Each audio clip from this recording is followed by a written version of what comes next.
जो कहावत हम सुनते आ रहे हैं, जो चौपाई हम सुनते आ रहे हैं कि रघुकुल रीत सदा चली आई, प्राण जाए पर वचन न जाई, जिसको हमारे धर्मगुरु बड़े मीठे मीठे लफ्जों में, शब्दों में, लहजों में गाते हैं और हम मंत्र मुग्ध हो जाते हैं। वाह पंडित जी, क्या बात कही। रघुकुल रीत सदा चली आई, प्राण जाए पर वचन न जाई। भाइयों, ये झूठी बात है, ऐसा कुछ नहीं है। बल्कि हम तो ये कहेंगे, आज इस पद्म पुराण से आपको ये सबूत दिखा के कि रघुकुल रीत श्री राम ने तोड़ी, गर्भवती सीता जंगल में छोड़ी। रघुकुल रीत श्री राम ने तोड़ी, गर्भवती सीता जंगल में छोड़ी। जिन्होंने अपनी पत्नी सीता को वचन दिया था, जो सीता ने उनसे कहा था कि महाराज मैं कुछ देवियों के जो है वो दर्शन करना चाहती हूं, मेरे मन में एक जिज्ञासा, एक अभिलाषा है, मैं उनके दर्शन करना चाहती हूं, मैं उन तीर्थों पे घूमना चाहती हूं, अगर आप मेरी इच्छा पूरी कर दें तो श्री राम ने कहा कि बहुत अच्छी बात है, कल सुबह आप चली जाना, हम आपके जाने का बंदोबस्त कर देंगे। यानी श्री रामचंद्र जी ने अपनी धर्मपत्नी सीता को वचन दिया था, उसकी प्रार्थना पे कि आप उनके दर्शनों के लिए आप चले जाना, कोई दिक्कत नहीं, हम आपकी सब व्यवस्था करवा देंगे। और अगले दिन उन्होंने अपना वचन तोड़ दिया और उस गर्भवती सीता को, जो 5 महीने का बच्चा उनके पेट में था, उनके जो है गर्भ में था लव, उस 5 महीने के गर्भ सहित जिन्होंने सीता को और जंगल में धक्के खाने के लिए अकेली छोड़ दिया, तो रघुकुल की रीत श्री रामचंद्र जी ने स्वयं तोड़ी है। और जो अपनी स्वयं की धर्मपत्नी की इच्छा पूर्ति नहीं कर सके, अब श्री राम के लिए तो सीता से प्रिय कौन थी उस समय? जब रावण उनका हरण करके ले गया तो श्री रामचंद्र जी पीछे से कितने व्याकुल थे, कितने व्यथित थे, पेड़ों से लिपट लिपट के रो रहे थे, मृगों से चिपट चिपट के रो रहे थे, मेरी सीता किसी ने देखी है क्या? हाय सीते, हाय सीते, बच्चों की तरह विलाप कर रहे थे उनके मोह में। अरे परमात्मा भी अगर मोह ममता के चक्कर में अगर वो पड़ा हुआ है तो बताओ उसके भगत कहां से मोह माया से दूर हो जाएंगे? कैसे उनका आत्म कल्याण हो जाएगा? तो हमारे भगवानों में और जानवरों में कोई विशेष अंतर नहीं है। ये आपको आने वाले समय में आपको शंकर भगवान की एक कथा के माध्यम से आपको दिखाएंगे। जैसे एक मादा बंदर होता है और जब उसका बेटा रोड पे एक्सीडेंट में मर जाता है, वो छोटा सा बच्चा उस बंदरिया का, तो उस बंदरिया में इतनी मोह ममता होती है, वो उस मरे हुए बच्चे को भी छाती से लगा के रखती है और अगर कोई उससे दूर करना चाहे तो काटने को दौड़ती है, छोड़ती नहीं है उसको। इतनी मोह ममता, इतना जो है वो प्रेम उस जानवर में होता है, क्योंकि वो अज्ञानी है, उसको ज्ञान नहीं है कि ये तो मिट्टी के पुतले हैं, ये ना किसी के हुए ना किसी के हो सकते, ये तो भगवान की आत्माएं हैं सब की सब। हम तो जबरदस्ती अपना बेटा बेटी मान रहे हैं इनको। अगर हमारी ही बेटा बेटी हैं, अगर हमने ही इनको बनाया है, इनको पैदा किया है, तो हमेशा हमारे साथ में क्यों नहीं रहते? हमारी आंखों के आगे बेटा बेटी क्यों मर जाते हैं? बीमारी से, एक्सीडेंट से। कौन चाहेगा कि मेरा बेटा बेटी मर जाए? लेकिन फिर भी मर जाते हैं। तो हमारे कहां हैं? हमें तो भूल भुलैया में इस काल ने, इस शैतान ने उलझा रखा है बिना ज्ञान के। और ये ज्ञान वाली आंखें तो आज संत रामपाल जी ने आके खोली हैं, ये तत्व ज्ञान देके। भाई और बहनों, ए विलंब यूट्यूब पे जाके सर्च करो सृष्टि रचना संत रामपाल जी भगवान, या यूट्यूब पे उनके नाम से सर्च करो उनके सत्संग। ए विलंब सुनना शुरू कर दो, समय हाथ से पल पल निकलता जा रहा है, बाद में रोने और पछताने के अलावा कुछ भी नहीं मिलेगा। अपने गुरुदेव भगवान से ज्ञान लेने के बाद में हम जो बातें बोलेंगे, आपको जो बताएंगे, जो समझाएंगे, वो वैसी ही होंगी जो हमारे शास्त्रों में लिखी होंगी। क्योंकि हम अपनी तरफ से कुछ नहीं बताते। हमारे सॉफ्टवेयर में जो भी बातें अध्यात्म, धर्म, भक्ति और भगवान से संबंधित डाल रखी हैं वो हमारे गुरुदेव भगवान ने यथार्थ डाल रखी हैं। उनमें झूठ का, पाखंड का लेश मात्र भी जो है आपको कोई जो है वो अंश नहीं मिलेगा। तो अब हम चलेंगे उस पद्म पुराण के ऊपर, जो अब आप सभी भाई बहनों को हम दिखाएंगे कि श्री रामचंद्र जी ने कौन सा जो है वचन उन्होंने तोड़ा। और मात्र वचन ही नहीं, श्री रामचंद्र जी अपनी पत्नी के भाग्य को नहीं बदल पाए, उनके संस्कार को चेंज नहीं कर पाए, उनके पूर्व जन्म के एक श्राप को, जो सीता जी को एक श्राप लगा हुआ था उसके पूर्व जन्म में, उस श्राप को चेंज नहीं कर पाए। तो बताइए, उस श्री राम की भक्ति करने से, उस त्रेता युगी राजा दशरथ के पुत्र श्री राम की आराधना करने से, भक्ति करने से, उनको भगवान मानने से, उनको इष्ट मानने से हमारा भाग्य कैसे चेंज हो सकता है, कैसे बदल सकता है, जो ना ही तो अपना स्वयं का भाग्य बदल पाए, ना उनके गुरुदेव बदल पाए, और ना ही श्री रामचंद्र जी अपनी धर्मपत्नी सीता का बदल पाए। अब रामचंद्र जी के लिए तो सीता से कोई प्रिय थी नहीं जिसके लिए वो इतना विलाप कर रहे थे। तो रामचंद्र जी जिसको इतना प्यार करते थे, जिसको इतना जो है प्रेम करते थे, उस सीता के भाग्य को भी नहीं बदल पाए। क्योंकि सीता को जो वनवास हुआ था वो उनके ऊपर जो एक श्राप लगा हुआ था, उनको एक पक्षी के द्वारा, एक तोते ने उनको श्राप दिया था। जब वो राजा जनक के घर पे थी, जब वो कंवारी थी, एक तोते ने उनको जो है वो श्राप दिया था। एक पक्षी का श्राप श्री रामचंद्र जी, जिनको आप भगवान कहते हैं, परमात्मा कहते हैं, जो उनकी पत्नी के ऊपर लगा हुआ था, उसको नहीं काट पाए, अपने खुद के श्राप को नहीं काट पाए जो नारद जी के द्वारा उनको लगा था। उस श्राप को भोगने के लिए उनको धरती पे आना पड़ा, 14 साल का वनवास काटना पड़ा, सीता से अंतिम समय तक उनको अलग रहना पड़ा था। तो वो श्री राम या उस श्री राम की भक्ति हमारे प्रारब्ध, हमारे संस्कार कहां से काट देगी। तो भाई और बहनों, हमने विचार करना पड़ेगा। ये पद्म पुराण है जो आप जी देख रहे हैं, संक्षिप्त पद्म पुराण, केवल हिंदू धर्म का ये प्रमाणित शास्त्र है जिसको कोई झुटला नहीं सकता, कोई चेंज नहीं कर सकता। और ये कहां से प्रकाशित है? गीता प्रेस गोरखपुर से, गीता प्रेस गोरखपुर। और इसमें एक ये खंड है पाताल खंड पद्म पुराण में, ये इसके पेज नंबर लिखे हुए हैं, देख सकते हैं आप जी, 526 है या फिर 27 है, ये इसके पेज नंबर हैं। और इस पाताल खंड में जो एक कथा लिखी हुई है, जिसके विषय में दास अभी आपको बताने जा रहा है, गुरुदेव भगवान के आशीर्वाद से आप इसको थोड़ा ध्यान से देखिएगा। गुप्तचरों से अपवाद की बात सुनकर श्री राम भरत के प्रति सीता को वन में छोड़ आने का आदेश और भरत की मूर्छा क्या है, ध्यान से पढ़िएगा।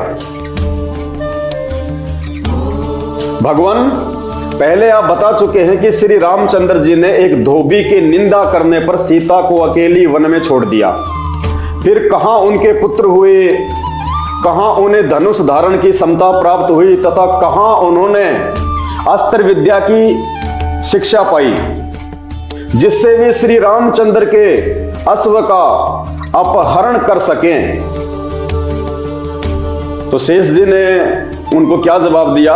मुने, श्री रामचंद्र जी धर्म पूर्वक सारी पृथ्वी का पालन करते हुए अपनी धर्म पत्नी महारानी सीता और भाइयों के साथ अयोध्या का राज्य करने लगे।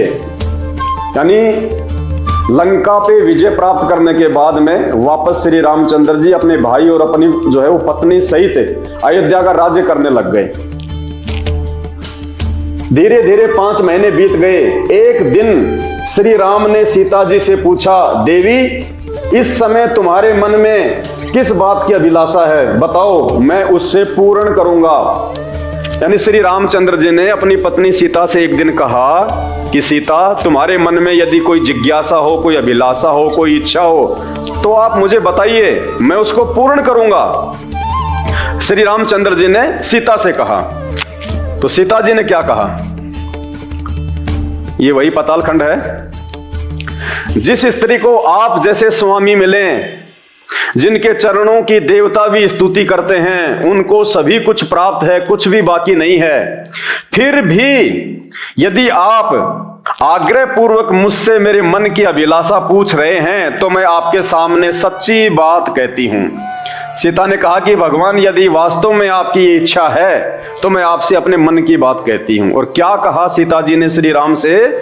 नाथ यानी हे पति, बहुत दिन हुए मैंने लोपा मुद्रा आदि पतिव्रताओं के दर्शन नहीं किए। मेरा मन इस समय उन्हीं को देखने के लिए उत्कंठित है। वे सब तपस्या की भंडार हैं। मैं वहां जाकर वस्त्र आदि से उनकी पूजा करूंगी और उन्हें चमकीले रत्न तथा आभूषण भेंट दूंगी। यह मेरा मनोरथ है, यानी ये मेरी इच्छा है। प्रियतम, आप इसको पूर्ण कीजिए। हे पतिदेव, मेरी इच्छा है कि मैं लोपा मुद्रा जैसी तपस्वी के जो है मैं उनके दर्शन करना चाहती हूं, मैं उनको कोई भेंट देना चाहती हूं। ये मेरी मन की इच्छा है, आप इसको पूर्ण कीजिए। तो श्री रामचंद्र जी ने क्या कहा? इस प्रकार सीता जी के मनोहर वचन सुनकर श्री रामचंद्र जी को बड़ी प्रसन्नता हुई। वे अपनी प्रियतमा से बोले, जनक किशोरी, हे जनक की बेटी, तुम धन्य हो। कल प्रातः काल जाना और उन तपस्विनी स्त्रियों का दर्शन करके तुम कृतार्थ हो जाना।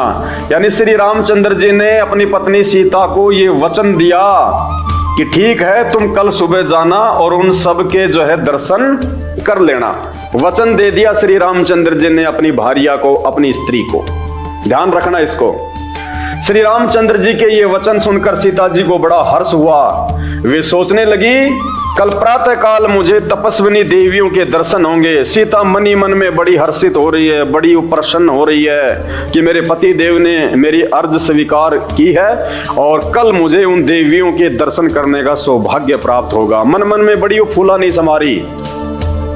अब क्या होता है देखिएगा भाई और बहनों। तदंतर उसी रात में श्री रामचंद्र जी के भेजे हुए गुप्तचर नगर में गए।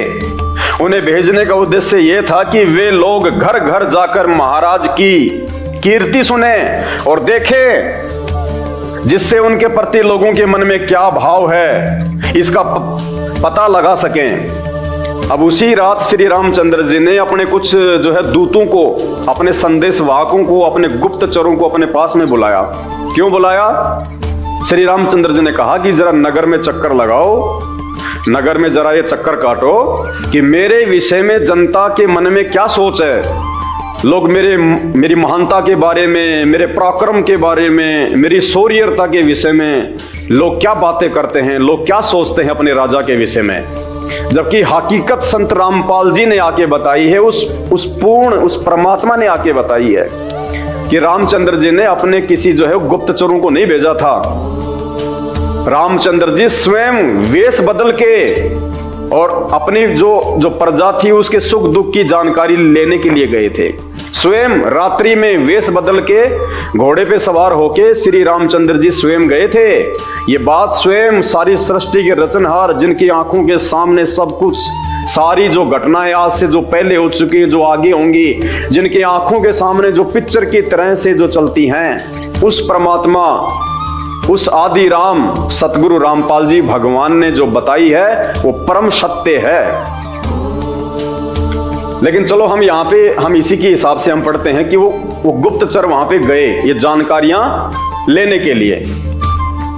वे दूत आधी रात के समय चुपके से गए। उन्हें प्रतिदिन श्री रामचंद्र जी की मनोहर कथाएं सुनने को मिलती थी।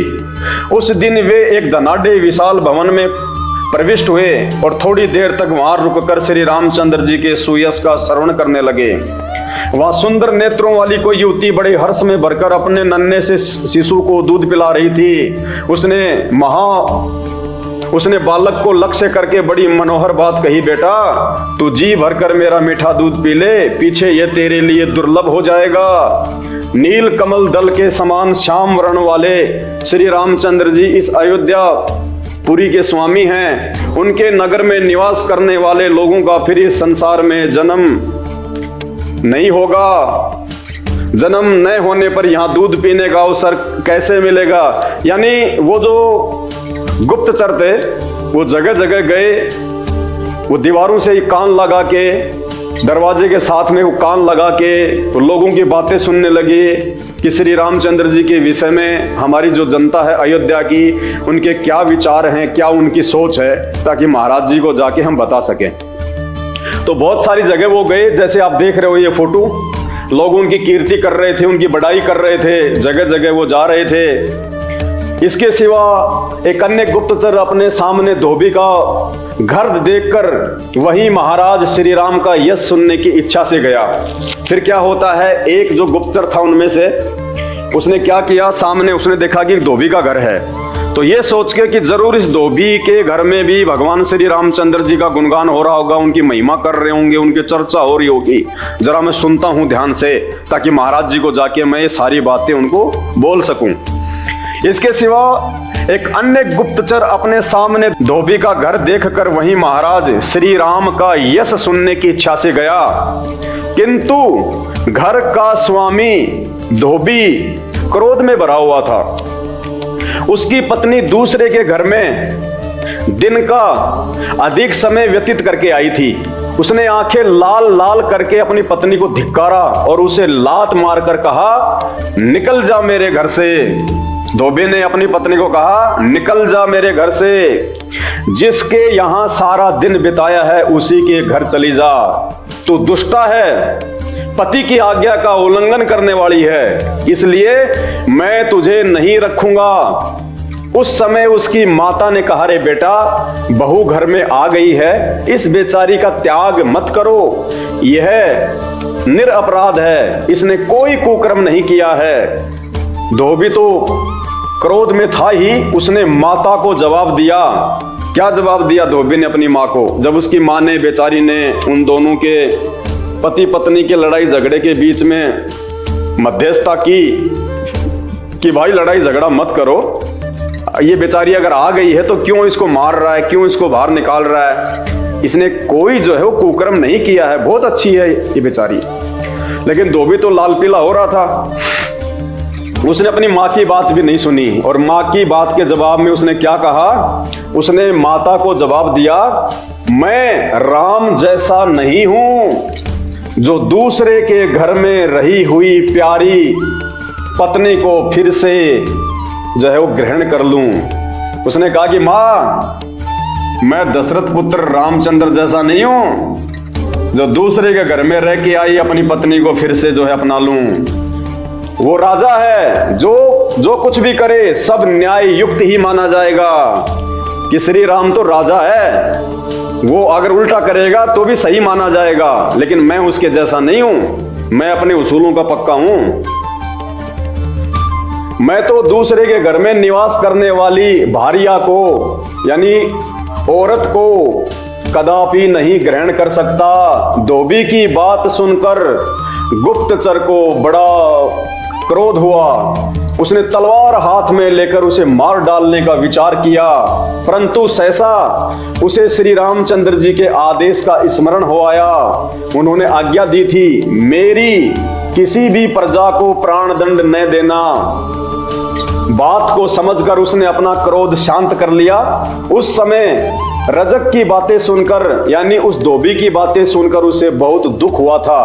वह कुपित हो बारंबार उच्छ्वास खींचता हुआ उस स्थान पर गया जहां उसके साथी अन्य गुप्तचर मौजूद थे।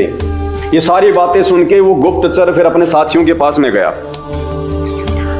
और जाके उन्होंने सारी बातें उसको जो है वो बताई।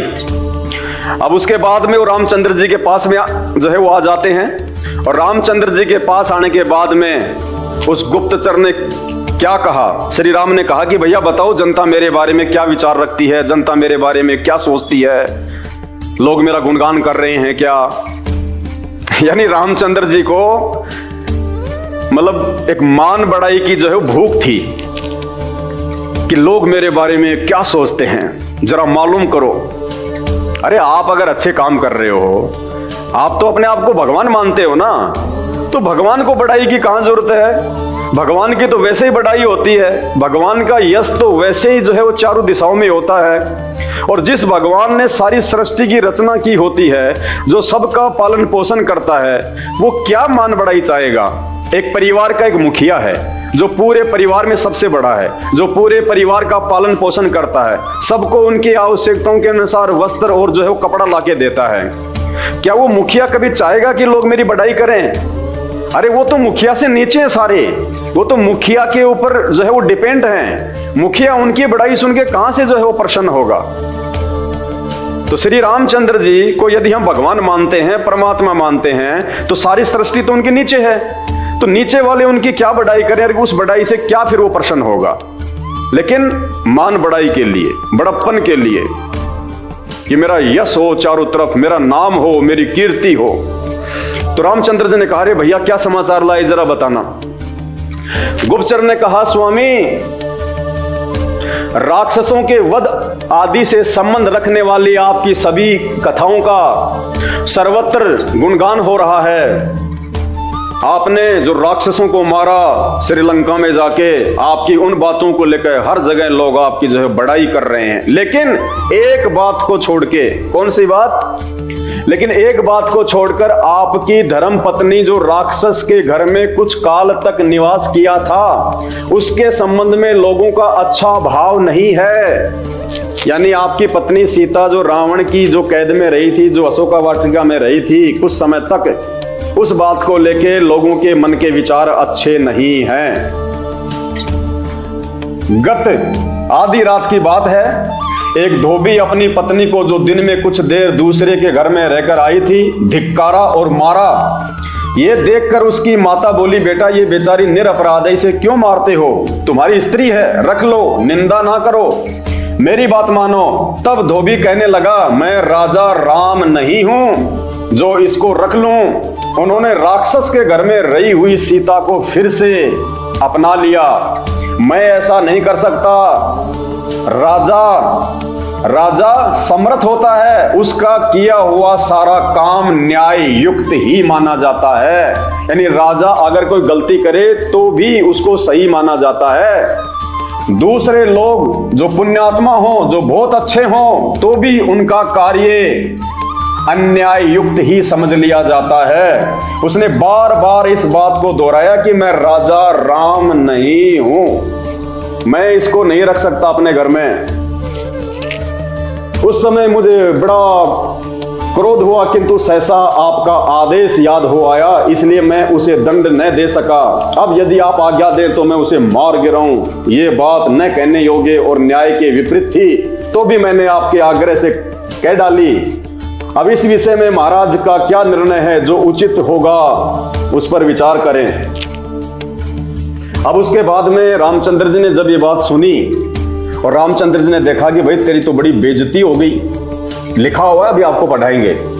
रामचंद्र जी ने देखा तेरी तो बेइज्जती हो गई, जहां तेरे नाम की चारों तरफ कीर्ति होनी चाहिए थी, गुणगान होना चाहिए था, वाह वाह होनी चाहिए थी, और लोग तो तेरे विषय में ऐसा सोच रहे हैं, तेरी पत्नी के विषय में ऐसा सोच रहे हैं। भाई बेइज्जती हो गई मेरे नाम की, मेरे यश की। रामचंद्र जी को अंदर अंदर ये बात जो है वो खटक गई। उनसे अपनी बेइज्जती सहन ना हो सकी रामचंद्र जी से।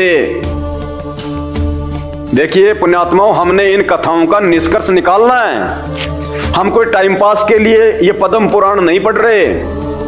मतलब भगवान को भी बेइज्जती की चिंता होती है क्या? राम को भी बेइज्जती की चिंता। अरे अगर राम को भी बेइज्जती की चिंता होने लगी, भगवान को भी बेइज्जती की चिंता होने लगी, तो वो भगवान कहां हुआ? ये तो एक विकार है जो हम अपनी कमजोरी को हम सुन नहीं पाते, हम बर्दाश्त नहीं कर पाते। ये हमारी एक जो है कमजोरी होती है ये, और ये कमजोरी जो है जीवों में होती है, भगवान में नहीं होती है। तो श्री रामचंद्र जी अपनी इस कमजोरी के जो है वो चलते, क्योंकि श्री रामचंद्र जी भी आप और हमारी तरह जीव संज्ञा में हैं, ये भी एक आत्मा है, ये भी एक प्राणी है, एक जीव है। ये जब इस पृथ्वी पे कोई साधारण कोई मनुष्य के रूप में थे आप और हमारी तरह, इन्होंने अच्छी भक्ति की, ओम नाम का जाप किया और मरने के बाद में फिर ये ऊपर चले गए। इनकी अच्छी भक्ति के कारण शैतान ने, उस काल ने, जो कि दुर्गा का पति है, उसने इनको विष्णु की वो पोस्ट दे दी। बस इससे ज्यादा कुछ नहीं है। और जब तक श्री राम के पास में अपनी खुद की भक्ति है, तब तक ये विष्णु की जो है ये उस पोस्ट पे रहेंगे। जैसे हमारे देश के प्रधानमंत्री को जब तक देश की जनता का समर्थन है, तब तक वो प्रधानमंत्री की पोस्ट पे रहेगा, उसके बाद वो नीचे। तो इसी प्रकार जब तक रामचंद्र जी के पास में मनुष्य जन्म में अर्जित की गई भक्ति साधना है, तब तक ये विष्णु की पोस्ट पे रहेंगे। उसके बाद इनको नीचे 84 लाख योनियों में डाल दिया जाएगा और फिर वो काल, वो शैतान, वो किसी और मनुष्य को जिसके पास अच्छी भक्ति है, उसको विष्णु की पोस्ट पे बैठा देगा। ये चक्कर है यहाँ का। आने वाले दिनों में आपको श्री हनुमान अंक से ये बताएंगे कि श्री राम के और हनुमान जी के करोड़ों जन्म हो चुके हैं, करोड़ों जन्म। तो श्री रामचंद्र जी ने अब क्या किया, ये सारी बातें सोच के विचार करके कि तेरी तो बेइज्जती हो गई है, उन्होंने अपने भाई लक्ष्मण को बुलाया, उनके साथ में गोष्ठी करी। क्या हुआ, गुप्तचर का ये वाक्य जिसका एक एक अक्षर महाभयानक वज्र के समान मर्म पर आघात करने वाला था, ये देखिए लेखक लिख रहा है कि उस गुप्तचर के मुख से एक एक महाभयानक शब्द जो कि वज्र के समान चोट करने वाला था श्री रामचंद्र जी को। ये बातें सुन के रामचंद्र जी व्यथित हो गए। सुनकर श्री रामचंद्र जी बारंबार उच्छ्वास खींचते हुए उन सब दूतों से बोले। श्री रामचंद्र जी जैसे आदमी जो है गुस्से में आ जाता है, वो क्रोध में आ जाता है, लंबी लंबी सांसें भरता है यूं। और फिर उन्होंने कहा कि गुप्तचरों, जाके लक्ष्मण को बुला के लेके आओ, गुस्से में, क्योंकि रामचंद्र जी से अपनी बेइज्जती सहन नहीं हुई। सुनकर श्री रामचंद्र जी बारंबार उच्छ्वास खींचते हुए उन सब दूतों से बोले, अब तुम लोग जाओ और भरत को मेरे पास भेज दो। वे दूत दुखी होकर तुरंत ही भरत जी के भवन में गए और वहां उन्होंने श्री रामचंद्र जी का संदेश कह सुनाया। रघुनाथ जी का संदेश सुनकर बुद्धिमान भरत जी बड़ी उतावली के साथ राजसभा में गए और वहां द्वारपाल से बोले, मेरे भ्राता कृपा निधान श्री रामचंद्र जी कहाँ हैं? द्वारपाल ने एक रत्न निर्मित मनोहर ग्रह की ओर संकेत किया। भरत जी वहां जा पहुंचे। श्री रामचंद्र जी को विकल देखकर, यानी श्री रामचंद्र जी को दुखी देखकर, मायूस देखकर, विकल यानी दुखी, मायूस। बताओ, भगवान भी दुखी होते हैं क्या? भगवान भी मायूस होते हैं क्या जब उनकी कोई बेइज्जती कर दे तो? अरे हमारे गुरुदेव भगवान ये आदि राम है, आदि पुरुष हैं, सबसे बड़े राम हैं, सबसे बड़े भगवान है, ये इनसे ऊपर कोई नहीं है। और आज लोग अपनी अज्ञानता के चलते, अपनी नासमझी के चलते, उनको ना पहचान के लोग उनको गालियां भी देते हैं। लोगों ने जो है भद्दे वो कमेंट्स भी करते हैं, पता नहीं उनको क्या क्या बोला उनको। और आज हमारे गुरुदेव भगवान जेल में बैठे हुए हैं, उसके बावजूद भी उनको कोई परवाह नहीं है कि दुनिया क्या बोलेगी, दुनिया क्या कहेगी, क्योंकि उनको पता है कि ये दुनिया मेरे बच्चे हैं, सब मेरे बेटा बेटी हैं। अभी इन्होंने शैतान के द्वारा अज्ञानता की भांग पी रखी है, ये जान नहीं पा रहे, समझ नहीं पा रहे मुझे। इसलिए नादान बेटा अगर कोई शराब के नशे में अगर अपने बाप को गालियां भी निकाल देता है तो बाप अपने बेटे की बातों का जो है वो बुरा नहीं माना करता है। लेकिन यहां श्री रामचंद्र जी एक धोबी के व्यंग करने से कि मैं राजा राम नहीं हूं जो दूसरे के घर में रही औरत को फिर से ग्रहण कर लूं। राजा जो करेगा न्यायुक्ति माना जाता है, मैं उसके जैसा नहीं हूं, मेरे उसूल है, मेरे कुछ नियम है। तो रामचंद्र जी विकल हो गए, उदास हो गए, मायूस हो गए। श्री रामचंद्र जी को विकल देखकर उनके मन में बड़ा भय हुआ। उन्होंने महाराज से कहा, स्वामी सुख से आराधना के योग्य आपका ये सुंदरमुखी समय नीचे की ओर क्यों झुका हुआ है? रामचंद्र जी यूं नीची गर्दन करके यूं बिल्कुल जैसे कोई किसी का बेटा मर जाए, बेटी मर जाए, या किसी को व्यापार में काम धंधे में बहुत बड़ा कोई लॉस हो जाए और उसके बाद में वो आदमी आधा मरणासन स्थिति में हो जाता, यूं बस मायूस, सब कुछ लुट गया, पिट गया। ये हमारे भगवानों की दशा है। बात बात पे अगर कोई अच्छा समाचार हो तो प्रसन्न हो जाना, कोई बुरा अगर कोई संदेशा हो तो मायूस हो जाना। ये एक आम जीव की भांति, आम प्राणी जैसे करता है। अरे जो संत होते हैं, जो महापुरुष होते हैं, उनके विषय में तो ये कहा जाता है कि सुख दुख में एक समान रहते हैं। उनके ऊपर ना लोगों की गालियों का कोई असर होता है, ना यदि कोई उनकी प्रशंसा करता है, कोई उनकी जो है बड़ाई करता है तो वे फूलते नहीं हैं। वे लाभ हानि में, वे सुख दुख में एक समान रहते हैं। ये महापुरुषों के लक्षण होते हैं, संतों के लक्षण होते हैं। तो ये लक्षण तो वर्तमान में जो श्री रामचंद्र जी में भी नहीं है, ये लक्षण तो संत रामपाल जी के 99% उनके भक्तों में है, जो सुख में, दुख में, लाभ में, हानि में। अब जैसे आप ये वीडियो आप देख रहे हैं तो अभी जो भाई अनजान हैं, जो राम की डेफिनेशन से अनजान हैं, जो भगवान को नहीं जानते, नहीं पहचानते, अभी जो हमारे गुरुदेव के सत्संगों से अनजान हैं, ना जाने कैसी कैसी कितनी वो गालियां निकालेंगे। आप कमेंट्स आप देखना, आप नीचे माँ बहन की गालियां, पता नहीं क्या क्या। तो हमारे ऊपर तो कोई असर नहीं होता। मुझे भी लोग ना जाने क्या क्या गालियां देते हैं, कैसे कैसे धमकियां दे रहे हैं, हमें तो कोई ऑब्जेक्शन नहीं। मेरे बच्चे भी देखते हैं वो कमेंट सुन के, मेरी जो पत्नी है वो भी देखती है वो कमेंट्स। तो मेरे बच्चों के भी मन में किसी प्रकार की कोई शंका नहीं, कोई डाउट नहीं, कोई मन में कोई गुस्सा नहीं, कोई क्रोध नहीं। हम तो हंसते हैं कि देखो इन नालायकों को इतनी भी बुद्धि नहीं है, और फिर कहते हैं हम 21वीं सदी में जी रहे हैं, हम भक्ति करते हैं और इनको इतनी भी समझ नहीं है कि बिना सोचे समझे हम किसी के विषय में हम क्या बोले। अरे जब हम जैसे जीवों के मन में लाभ हानि और सुख दुख का कोई महत्व नहीं है, चाहे कोई बड़ाई करे, चाहे कोई गालियां निकाले, और श्री रामचंद्र जी छोटी सी बात को लेकर नीची गर्दन करके विकल हो गए, दुखी हो गए, ये भगवान है क्या? इनसे ऊपर की श्रेणी में तो संत रामपाल जी के 99% उनके भगत हैं। आज जो योग्यता श्री रामचंद्र जी में नहीं थी, वो योग्यता आज संत रामपाल जी के भक्तों में है। कभी उनके सत्संग सुन के देखो, संत के लक्षण क्या होते हैं, भगत के लक्षण क्या होते हैं।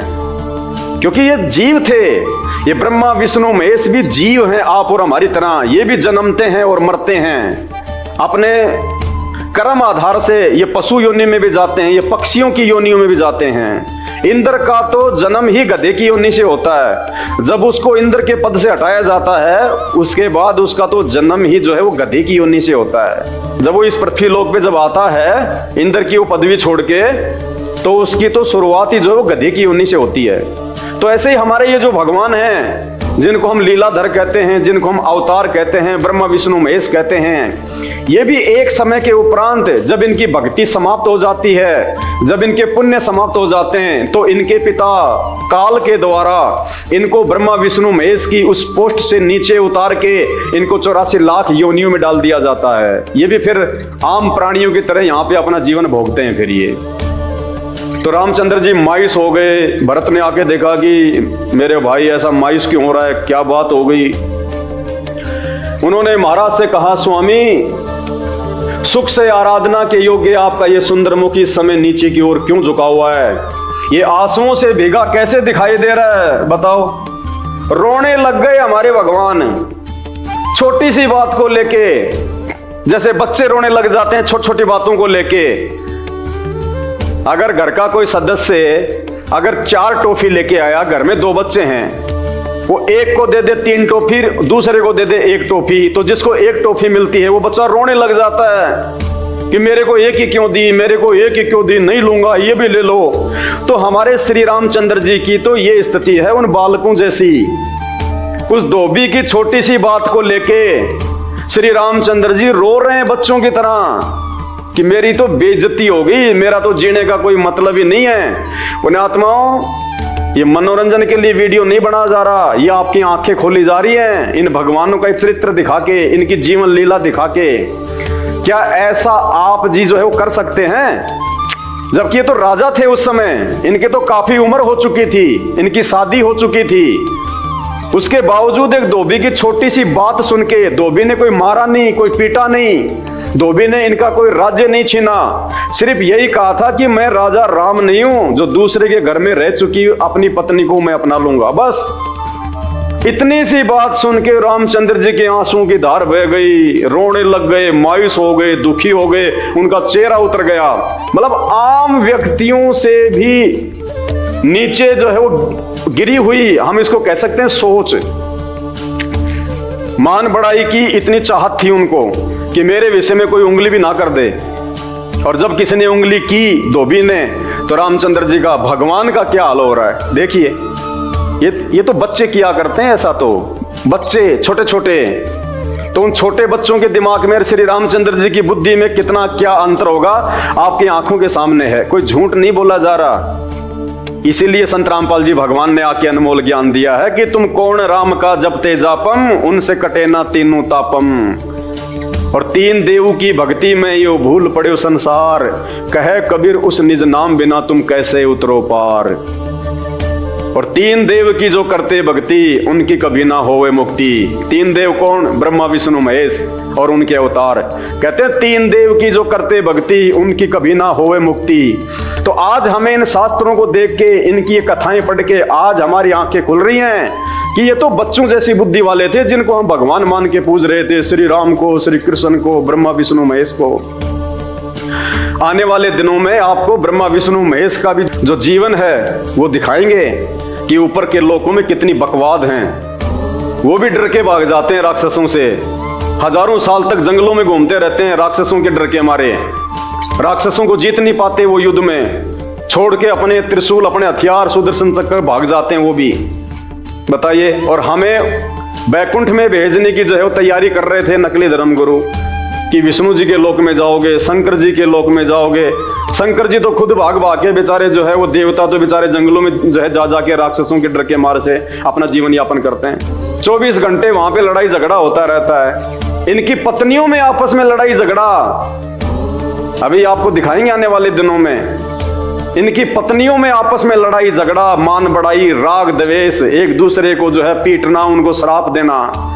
बताओ हम क्या करेंगे ऐसे घटिया लोक में जाके, और फिर वहां से फिर वापस नीचे आना, फिर यहाँ पे गधा कुत्ता सुअर बनना। पूर्ण मुक्ति तो है ही नहीं इनकी भक्ति से। तो ये श्री रामचंद्र जी का जीवन दिखाया जा रहा है, जिनको हम भगवान मानते हैं, जिनको हम परमात्मा मानते हैं। छोटी छोटी बातों को लेकर रोना, मायूस हो जाना। बताइए ये आंसुओं से भीगा कैसे दिखाई दे रहा है, मुझे इसका पूरा पूरा यथार्थ रीजन बताइए, कारण बताइए और आज्ञा दीजिए, मैं क्या करूं। भाई भरत ने जब गदगद वाणी से इस प्रकार कहा, तब धर्मात्मा श्री रामचंद्र जी बोले, अब बताओ एक भी कोई धर्म का काम बता दो जो श्री रामचंद्र जी ने धरती पे आके किया हो, एक भी। आप इनकी पूरी हिस्ट्री, रामचरितमानस, वाल्मीकि रामायण पूरा पढ़ लेना। इनको यहां पे लिखा है धर्मात्मा श्री रामचंद्र जी बोले, जबकि रामचंद्र जी ने एक भी अगर कोई धर्म का काम किया हो जिसको अपन कह सकते हैं कि ये धर्म का काम है, आप बता देना। धर्मात्मा श्री रामचंद्र जी बोले, प्रिय बंधु, इस पृथ्वी पर कहीं मनुष्यों का जीवन उत्तम है। इस पृथ्वी पर उन्हीं मनुष्यों का जीवन उत्तम है जिनके सुयश का विस्तार हो रहा हो। रामचंद्र जी बोले, मेरे प्रिय भाई भरत, इस धरती पे केवल उन्हीं आदमियों का जीवना है, उन्हीं आदमियों का जीवन सफल है जिनका सुयश चारों तरफ फैल रहा हो। प्रिय बंधु, इस पृथ्वी पर उन्हीं मनुष्यों का जीवन उत्तम है जिनके सुयश का विस्तार हो रहा हो। अब कीर्ति के मारे हुए यानी बेइज्जती के मारे हुए मनुष्य का जीवन तो मरे हुए के समान है, क्योंकि रामचंद्र जी की बेइज्जती हो गई थी। इसलिए वो कह रहे हैं कि अब कीर्ति के मारे यानी बेइज्जती के मारे हुए मनुष्यों का जीवन तो मरे हुए के समान है। आज संपूर्ण संसार में विस्तृत मेरी कीर्तिमयी गंगा कलुषित हो गई है। रामचंद्र जी कह रहे हैं कि आज इस दुनिया में मेरी जो कीर्ति थी, मेरी जो मानता थी, जिसके गीत गाए जाते थे, आज वो दूषित हो गई है, क्योंकि धोबी ने उसको व्यंग मार दिया। इस नगर में रहने वाले एक धोबी ने आज जानकी के संबंध को लेकर कुछ निंदा की बात कह डाली। इसलिए भाई बताओ, अब मैं क्या करूं? क्या आज अपने शरीर को त्याग दूं या अपनी धर्म पत्नी जानकी का ही परित्याग कर दूं? छोटी सी बात को लेके रामचंद्र जी इतने दुखी हो गए, इतने व्याकुल हो गए, इतने व्यथित हो गए, बच्चों की तरह रो रहे हैं। अपने भाई को बुला लिया और कह रहे हैं कि बताओ, उस धोबी की इस बात के कारण आज मैं क्या करूं? मेरा तो जीवन ही नरक बन गया। अब तुम ही बताओ, मैं अपने शरीर को त्याग दूं, यानी मैं अपने ये प्राण छोड़ दूं, या फिर सीता को जंगल में निकाल दूं? बताइए, कोई न्याय संगत बात है ये? क्या इतने बड़े महापुरुष को इस प्रकार की बातों पे चिंतन करना चाहिए, विचार करना चाहिए? क्या इतने बड़े, जिनको आप राम कहते हैं, भगवान कहते हैं, क्या उस राम को, उस भगवान को एक छोटी सी बात को लेके इतना दुखी होना चाहिए? ये बातें बोलनी चाहिए कि मैं अपना शरीर छोड़ दूं या फिर मैं सीता को जंगल में छोड़ दूं? बताओ, उस धोबी की बात को लेके। अरे आज हमारे देश के प्रधानमंत्री नरेंद्र जी हैं, आप सोशल मीडिया पे देखिए, आधा देश उनको गालियां निकालता है, पता नहीं क्या क्या उनके बारे में बोलता है। इसका मतलब वो तो अपने मोबाइल में 5-10 लोगों के कमेंट्स पढ़ के वो तो कहते हैं कि भाई गृह मंत्री अमित शाह जी, मुझे बताओ, मैं अपना ये शरीर छोड़ दूं या फिर उन लोगों को फांसी पे लटका दूं? क्या करूं मैं? या फिर ये प्रधानमंत्री की पोस्ट ही छोड़ दूं? जब नरेंद्र जी ऐसा बोलेंगे तो क्या आपको ठीक लगेगा? आप कहोगे कैसे बालकों जैसी बातें कर रहे हैं, भौंकने वाले भौंकते रहेंगे, तुम अपना काम करो। तो हमारे आध्यात्मिक प्रधानमंत्री श्री रामचंद्र जी का ये हाल था धोबी की छोटी सी बात को सुन के। मरने मारने की बातें आ गई। दोनों के लिए मुझे क्या करना चाहिए, इस बात को ठीक ठीक बताओ भाई भरत। सीता को जंगल में निकालूं या अपना शरीर छोड़ दूं? दो में से एक बताओ, मैं क्या करूं? भरत जी ने पूछा, आर्य कौन है ये धोबी तथा इसने कौन सी निंदा की बात कही है?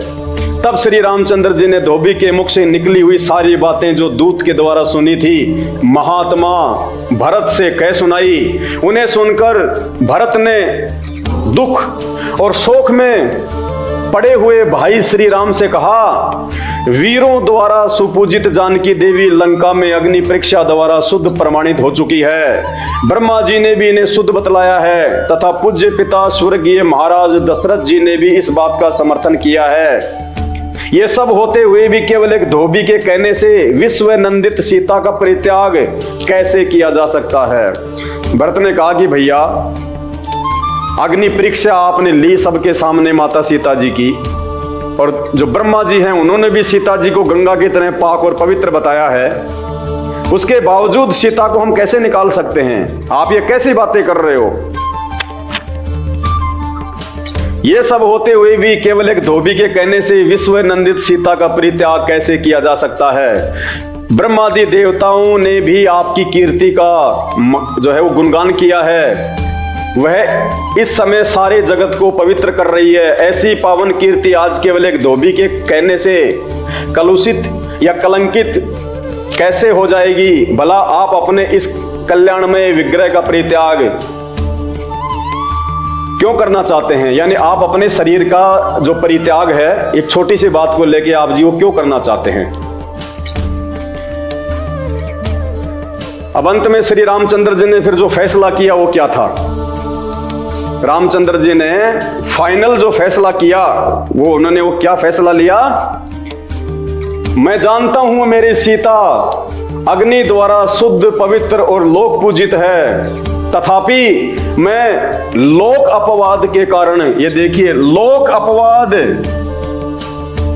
लोगों की कही गई बातों के कारण, लोक लाज के कारण, लोग जो मेरी बेइज्जती कर रहे हैं, लोग मेरे ऊपर जो उंगली उठा रहे हैं, उसको कहते हैं लोक अपवाद। यानी लोगों के द्वारा, प्रजा के द्वारा मेरे विषय में की जा रही बातों के कारण, तथापि लोक अपवाद के कारण आज उनका त्याग करता हूं। यानी मैं लोगों के द्वारा कही गई बात के कारण मैं आज ही सीता का परित्याग करता हूं। रामचंद्र जी ने फाइनल फैसला दे दिया कि मुझसे मेरी बेइज्जती सहन नहीं हो सकती। कोई मेरी बेइज्जती करे, कोई मेरी कीर्ति ना करे, कोई मेरे विषय में उल्टी सीधी बातें कहे, तो भाई मैं ये सहन नहीं कर सकता कि कोई मेरी बेइज्जती करे, मेरे नाम की बदनामी हो। मैं सीता को ही त्याग देता हूं। बताइए, ये न्याय संगत बात है? क्या आप ऐसा वर्तमान में कर सकते हैं? आपकी पत्नी के विषय में यदि कोई उल्टी सीधी बातें आपको कहे और आपको पता कि आपकी पत्नी वैसी नहीं है, क्योंकि श्री रामचंद्र जी जब लंका से सीता को लाए तो अयोध्या में प्रवेश करने से पहले उन्होंने सीता की अग्नि परीक्षा ली, सभी देवताओं को साक्षी मान के, कि अगर सीता ने अगर रावण से किसी प्रकार का कोई संपर्क नहीं किया होगा तो जो है जलेगी नहीं, ये आग में भी नहीं जलेगी। और अगर ये रावण के संपर्क में आ चुकी है, रावण के साथ में ये किसी भी प्रकार का कोई संबंध जो है ये बना चुकी है, तो ये जल के जो है भस्म हो जाएगी, मेरे कोई काम की नहीं है। तो श्री रामचंद्र जी ने सबके सामने सीता जी की अग्नि परीक्षा ली। सीता जी आग में बैठ गई और सीता जी का कुछ भी नहीं जला। उसके बाद श्री रामचंद्र सीता को जो है वो अयोध्या में लेके आए। तो जब श्री राम को इस बात का मालूम था कि मेरी सीता पाक पवित्र है, वो गंगा की तरह है, तो धोबी भोगता रहेगा, भोगने दे, उसके भोगने से क्या होगा। लेकिन फिर भी रामचंद्र जी ने अग्नि परीक्षा लेने के बाद भी, सब कुछ जानते हुए भी, सीता के विषय में खाली लोक लाज के कारण, शर्मा शर्मी के कारण, अपने नाम की बेइज्जती सहन ना कर पाने के कारण, और श्री रामचंद्र जी ने अपनी गर्भवती औरत को, अपनी स्त्री को जंगल में निकाल दिया। ये कहां की मर्यादा है? फिर कहते हैं मर्यादा पुरुषोत्तम श्री राम। अरे मर्यादा है क्या? ये कहां की मर्यादा है? क्या आप कर सकते हैं? आपको पता है कि आपकी पत्नी सही है, उसका चाल चलन बिल्कुल ओके है, और यदि कोई व्यक्ति आपकी जो है पत्नी के विषय में आपको या आपके भाई को उल्टी सीधी बातें कहे, तो क्या आप उस व्यक्ति की बातें सुन के अपनी पत्नी को घर से बाहर निकाल देंगे? नहीं निकाल सकते। तो सोचिए, श्री रामचंद्र जी में और आप में, आपके बुद्धि स्तर में, श्री रामचंद्र जी के बुद्धि स्तर में, जिनको आप भगवान कहते हैं, जिनको आप परमात्मा कहते हैं, बताइए आपकी बुद्धि अच्छी उनसे, तो आप ज्यादा समझदार हैं उनसे, तो जो आप भी नहीं कर सकते ऐसा। इतनी कॉमन सेंस तो आपके अंदर भी है। फिर ये कहां से भगवान हो गए? कौन सी मर्यादा निभाई इन्होंने? ये मर्यादा है? ये अपनी गर्भवती पत्नी को लोगों के कहने से जंगल में निकाल दिया, ये मर्यादा है? भाई और बहनों, समझो इन शास्त्रों की सच्चाई को। हमें केवल आज तक इन नकली धर्मगुरुओं ने मीठी मीठी बातें बताई हैं, क्योंकि इनको तो मीठी मीठी कहानियां बता के अपनी जो है दान पेटियां दान से भरनी है। ये आपको शास्त्रों में वर्णित और इन भगवानों के विषय में यथार्थ जानकारी नहीं बताएंगे, क्योंकि जिस दिन आप सच्चाई से रूबरू हो जाओगे तो कौन जाएगा उनके पास में? उनकी तो महिमाएं समाप्त हो जाएगी, जैसे रामचंद्र जी की हो रही थी। तो विचार करो इन बातों पे, और अविलंब संत रामपाल जी के YouTube पे जाके सत्संग सुनना शुरू कर दो। अगर अपना भला चाहते हो तो उस असली भगवान की जानकारी प्राप्त करो, उस असली राम की जानकारी प्राप्त करो। वो आदि राम कौन है, वो असली राम कौन है, जो इन सब से ऊपर है। क्योंकि इनका चरित्र तो आप सबके सामने आ रहा है। इनमें कितना दिमाग था, ये कितने सामाजिक व्यक्ति थे। ये एक सामाजिक व्यक्ति के लक्षण नहीं हो सकते जो श्री रामचंद्र जी ने किया है। मैं जानता हूं मेरी सीता अग्नि द्वारा शुद्ध, पवित्र और लोक पूजित है, तथापि मैं लोक अपवाद के कारण आज उसका परित्याग करता हूं। इसलिए तुम जनक किशोरी को, यानी सीता को, जनक की बेटी को वन में ले जाकर छोड़ाओ। श्री राम का यह आदेश सुनते ही भरत जी मूर्छित होकर पृथ्वी पर गिर पड़े। बताइए, एक तरफ तो श्री रामचंद्र जी ने खुद सीता जी से पूछा, क्या पूछा? जो आपको वीडियो के शुरुआत में दिखाया गया था। उन्होंने वचन दिया था सीता को, यह कहते हुए कि सीता देखिएगा, मुने श्री रामचंद्र जी धर्म पूर्वक सारी पृथ्वी का पालन करते हुए अपनी धर्म पत्नी महारानी सीता और भाइयों के साथ अयोध्या का राज्य जो है करने लगे। इसी बीच में सीता जी ने गर्भ धारण किया। धीरे धीरे 5 महीने बीत गए। एक दिन श्री राम ने सीता जी से पूछा, देवी, इस समय तुम्हारे मन में किस बात की अभिलाषा है? बताओ, मैं उसे पूर्ण करूंगा। रामचंद्र जी बोले, मैं उसको पूरा करूंगा। तुम्हारे मन में किस बात की इच्छा है, बताओ। तो सीता ने कहा, जिस स्त्री को आप जैसे स्वामी मिले, जिसके चरणों की देवता भी स्तुति करते हैं, उसको सभी कुछ प्राप्त है, कुछ भी बाकी नहीं है। फिर भी यदि आप आग्रह पूर्वक मुझसे मेरे मन की अभिलाषा पूछ रहे हैं, तो मैं आपके सामने सच्ची बात कहती हूं, नाथ, यानी हे श्री राम, बहुत दिन हुए मैंने लोपा मुद्रा आदि पतिव्रताओं के दर्शन नहीं किए। मेरा मन इस समय उनको देखने के लिए लालायित है। वे सब तपस्या की भंडार है। मैं वहां जाकर वस्त्र आदि से उनकी पूजा करूंगी। तो रामचंद्र जी ने क्या कहा? इस प्रकार सीता जी के मनोहर वचन सुनकर श्री रामचंद्र जी को बड़ी प्रसन्नता हुई और वे अपनी प्रियतमा से बोले, सीता से बोले, हे जनक किशोरी, तुम धन्य हो और कल प्रातः काल जाना और उन तपस्विनी स्त्रियों का दर्शन करके कृतार्थ होना। ये वचन दिया था श्री रामचंद्र जी ने खुद अपने मुंह से अपनी पत्नी सीता को। और उसके बाद धोबी के वचन सुनकर श्री रामचंद्र जी ने अपने ही द्वारा दिए गए वचन को तोड़ डाला। अपनी पत्नी के वचन को तोड़ डाला। मैं जानता हूं मेरी सीता अग्नि द्वारा शुद्ध, पवित्र और लोक पूजित है, तथापि मैं लोक अपवाद के कारण आज उनका त्याग करता हूं। इसलिए तुम जनक किशोरी को वन में ले जाकर छोड़ आओ। बताइए। तो भाइयों, रघुकुल रीत राम ने तोड़ी, रघुकुल रीत श्री राम ने तोड़ी, गर्भवती सीता जंगल में छोड़ी। खुद श्री रामचंद्र जी अपना ही वचन तोड़ रहे हैं, तो ये भगवान कहां से हो गए? अरे हमारे देश की तो परंपरा है, साधु संत महात्मा भी जो वचन निकालते हैं उसको पूरा करते हैं। कहते हैं साधु वचन पलटे नहीं, चाहे पलट जाए ब्रह्मांड, चाहे सृष्टि क्यों ना छिन्न भिन्न हो जाए, लेकिन अगर कोई महापुरुष है, अगर कोई सच्चा संत है, अगर कोई सच्चा है, उसके मुख से यदि उसने वचन निकाल दिया, वो वचन फैल नहीं हो सकता उसका। तो यहां तो श्री रामचंद्र जी, जिनको आप भगवान कहते हैं, महापुरुष कहते हैं, मर्यादा पुरुषोत्तम कहते हैं, झूठे उनके जो है पुल बांध रखे उनकी तारीफों के, वो श्री रामचंद्र जी जिसने अपनी पत्नी सीता को अपने मुंह से अपनी तरफ से वचन दिया। सीता ने नहीं कहा, रामचंद्र जी ने जाके कहा और रामचंद्र जी ने उनको वचन दिया और खुद फिर अपना वचन तोड़ रहे हैं। भूल गए वो, एक ही रात में भूल गए, एक ही रात में। सुबह उनको कह रहे हैं कि तुम जाना सबके जो है तुम दर्शन करके आना, और जैसे वो धोबी का समाचार उनके वो गुप्तचर लेके आए, फिर अपने भाई को बुला के कह रहे हैं उसको जंगल में छोड़ के आ जाओ। अब बस अपना खुद का वचन तोड़ रहे हैं। तो ये भगवान नहीं हो सकते, ये राम नहीं हो सकते। राम तो खाली उनके शरीर का नाम था, असल में राम कौन है? राम जिसकी सत्ता सबके ऊपर है, जो सबका जो जनक है, जो ना कभी जन्मता ना कभी मरता, जो सबका पालन पोषण करता, जिसने सारी सृष्टि को रचा है, उसको कहते हैं राम। राम उस परमात्मा का उपमात्मक नाम है। अब उस शैतान को मालूम था इस बात का, उस काल को मालूम था इस बात का, जिसने हम सबको यहां पे उलझा रखा है। उसको पता था कि वो आदि पुरुष, वो परमात्मा, वो भगवान इस धरती पे आएगा, जिसको राम कहते हैं। तो उससे पहले मैं अपने पुत्र को भेज देता हूं धरती पे और उसका नाम रख दूंगा राम, ताकि जब वो आदि राम, वो असली राम इस धरती पे आए, उस समय लोग ये कहकर उसको साइड में कर दें कि हमारे राम तो श्री रामचंद्र जी थे जो त्रेता युग में हुए थे, वो थे श्री राम, वो थे भगवान।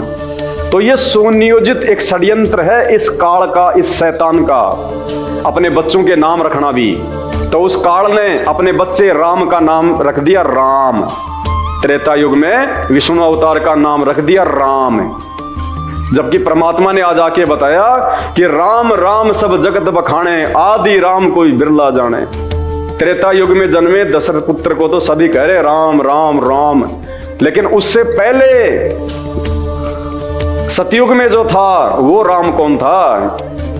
रामचंद्र जी का तो जन्म ही त्रेता युग में हुआ था। त्रेता युग से पहले तो सतयुग था, उस समय भी तो इंसान थे, वो भी तो राम की भक्ति करते थे। वो राम कौन है? उस राम की जानकारी आज संत रामपाल जी ने स्वयं दी है। उनके सत्संग सुनने से ही आप इन बातों को जान पाएंगे, समझ पाएंगे, अन्यथा दूसरा कोई तरीका धरती पे नहीं है। तो श्री रामचंद्र जी ने खुद अपनी पत्नी सीता को जो वचन दिया था, खुद उन्होंने अपना वचन जो है ये तोड़ा। तो ये मर्यादा पुरुषोत्तम भी नहीं थे, और छोटी सी बात को लेके उन्होंने इतना बड़ा फैसला ले लिया। खुद दुखी हो गए, मायूस हो गए, रोने लग गए, सीता को जंगल में छोड़ने की बात कर रहे हैं, खुद के मरने की बात कर रहे हैं। तो इससे ये भी जाहिर होता है कि श्री रामचंद्र जी की जो बुद्धि का जो स्तर था वो एक बालक के जैसा था। वो सामाजिक फैसले भी सोच समझ के नहीं लिया करते थे, भावनाओं में बह के लिया करते थे। तो वो ऐसा व्यक्ति राम नहीं हो सकता, भगवान नहीं हो सकता, सबका जो है वो पिता नहीं हो सकता, सृष्टि का रचनहार नहीं हो सकता। जब तक आप उनके द्वारा बताई गई सृष्टि रचना को नहीं पढ़ेंगे, नहीं समझेंगे, तब तक आपको किसी भी धर्म का कोई भी धर्म ग्रंथ समझ में नहीं आएगा। भाई और बहनों, 2 घंटे से मुझे थूक बिलोने का कोई शौक नहीं है। आप भी अपने कीमती समय में से थोड़ा बहुत समय निकाल के ये वीडियो देख रहे हैं, तो ये वीडियो देखने का फायदा उसी समय है जब आप संत रामपाल जी के सत्संग सुनना शुरू करें।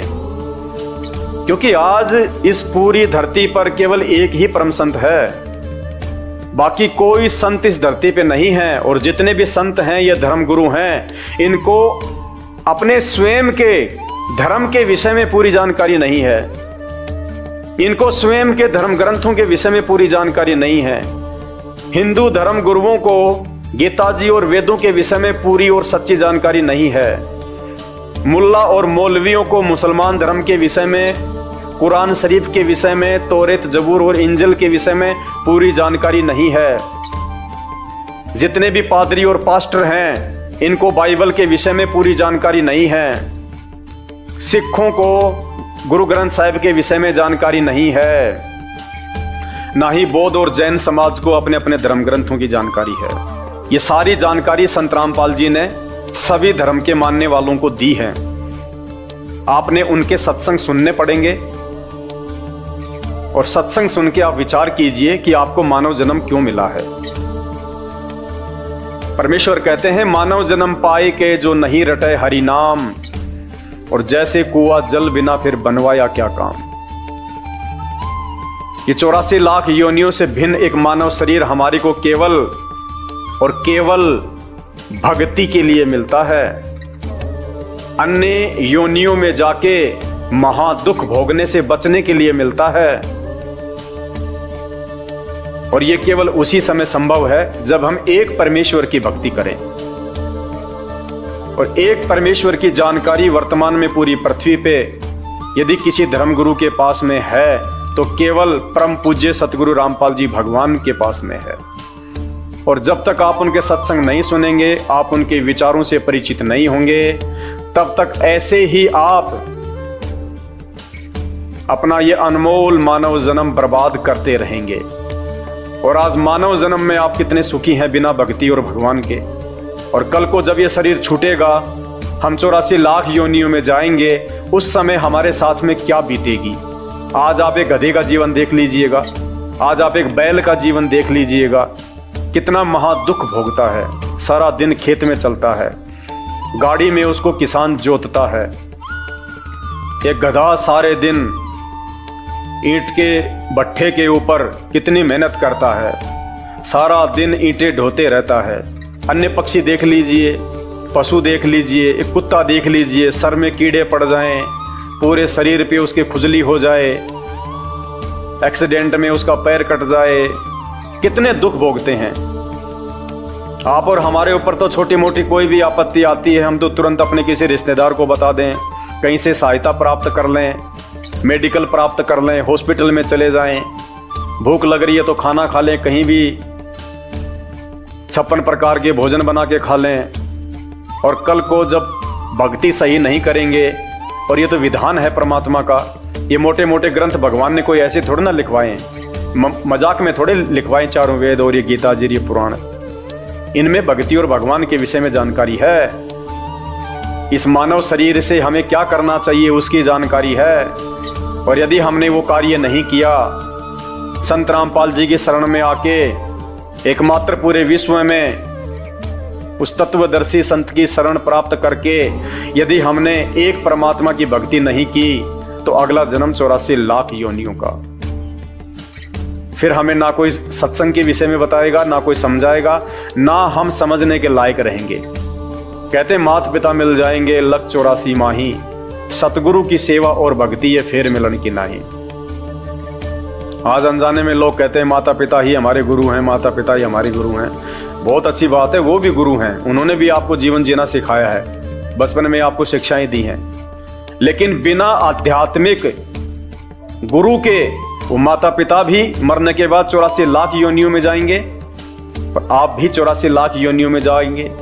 वहां पे ना आपको माँ बचाएगी, ना आपको वो पिता बचाएगा। तो ये परमपिता परमात्मा इस धरती पे प्रकट है, सबका पिता है, सबकी माँ है।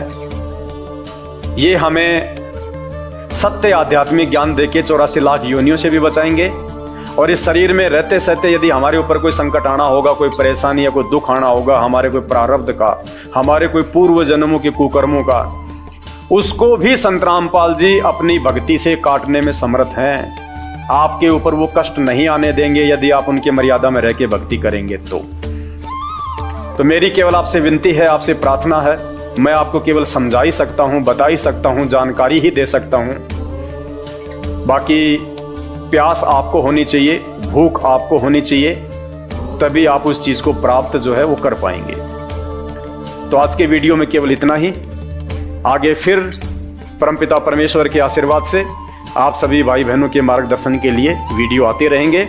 अभी तक यदि आपने हमारे Facebook page Pawan Das is live को फॉलो नहीं किया है तो आप जी फॉलो करें, वीडियो को शेयर करें, ताकि यह जानकारी अन्य भगत भाई बहनों तक भी पहुंचे जो अभी उन अज्ञानी और नकली धर्मगुरुओं के चक्कर में अपने मानव जीवन को बर्बाद कर रहे हैं। बंदी छोड़ सतगुरु रामपाल जी भगवान की जय हो।